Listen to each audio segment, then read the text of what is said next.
Alright, so summary for Tragedy Looper. Well, to cut to the chase, this is probably my single favorite deduction game at this moment. Will it be of all time? I don't know. It's hard to say at this point. I haven't had it that long. But I absolutely love the way this game works at pretty much any of the player counts. As a two-player game, it's a fantastic little duel of wits, trying to get into the other person's head, figuring out, what's a bluff, what to take seriously, why are they so insistent on moving that character, and it works phenomenally well as a two-player duel, I think. As a 3 and 4 player game, it becomes definitely harder for the protagonists as you suddenly have to deal with things like two people playing a forbid intrigue card in different places, which, regardless where they are, cancels each other out, thus wasting 2/3 of the player's card plays, which is a big deal in this game.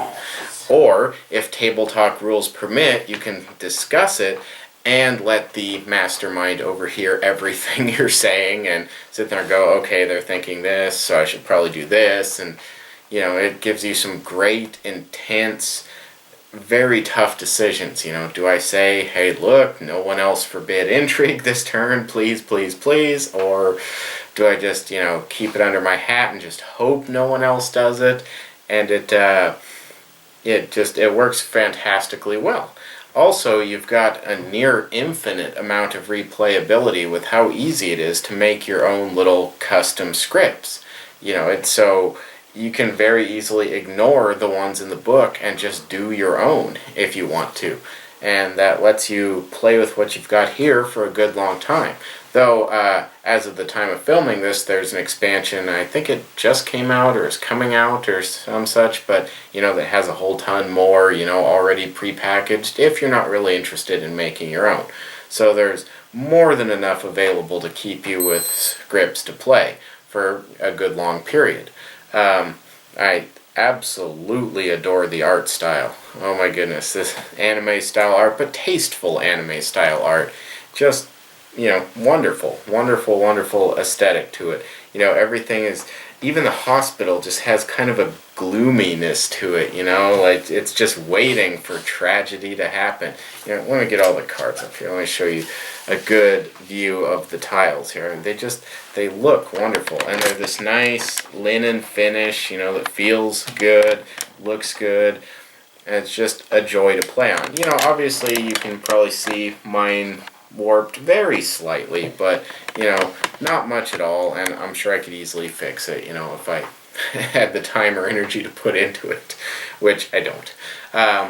And the status board over here, just a great look to the whole thing. All the cards, they just have this gloomy atmospheric quality to them that is just wonderful, wonderful, wonderful. But at the same time, still almost bright in a way. I suppose I could see that in an anime style sort of sense. There's great references, listing of who goes where and who can't go where on every tile. The icons make sense. They don't take long to figure out. They're all pretty clear and they're consistent. The loop symbol is the loop symbol, is the loop symbol. It stays consistent across the whole thing, makes it easy to understand. If I had to come up with a complaint, it would be that the rule book is a bit more geared towards walking you through your first play or two than it is referencing rules. It can be kind of a pain in the butt to try and find a particular instance. You're sitting there going, wait, was it this or that? You saw us look up the sequence thing, which may very well be in there somewhere, but I didn't want to take 10 minutes in the middle of the gameplay trying to find it. Or, like I said, there's probably an FAQ or something on Board Game Geek or what have you to, straighten that out. But, that would be my one little grievance there. Though, for your first couple plays, it's wonderful because you can just read right through it and get walked through it. And, in fact, it literally takes you through the first intro scenario and how you should play it. And, okay, that's maybe the mastermind. Well, and there's, for the player aid, there's, the other side of it is for Yeah, the intro. the ones intro. that are much simpler and easier to figure out, and so on. But yeah, no. So that would be my one little grievance there. Let's see. As of the time of filming this, it's around $40 or so, if I remember right. Depending on where you try and buy it, of course. And there's a lot of game to be had for $40. Absolutely wonderfully succeeds as an excellent budget buy. Because I think they didn't have to spend a whole ton on the components. It's a couple boards, some cards, and some punch boards. But the gameplay itself, will keep you coming back for a long time to come. I suppose another small little issue would be that, it only plays up to 4 people, which can be an issue, because it's, I can't imagine it would work too well with more than that, but it would be really nice to have a game like this for, 6, 7 people.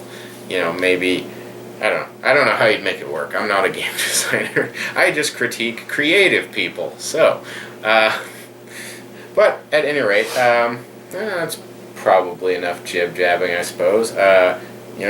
Really, just absolutely fantastically successful in terms of, budget, aesthetic, gameplay, replay, just ticks off pretty much all the check boxes. And like I said, I'm sure there's any rule confusion could be easily addressed on this. It's got a pretty strong following, lots and lots of player-made scenarios you can go find on Board Game Geek or wherever. So really not too much to complain about here. And so I will shut up and encourage you to give this one a play if you ever get the opportunity. So until next time, get off your computer and go find this game.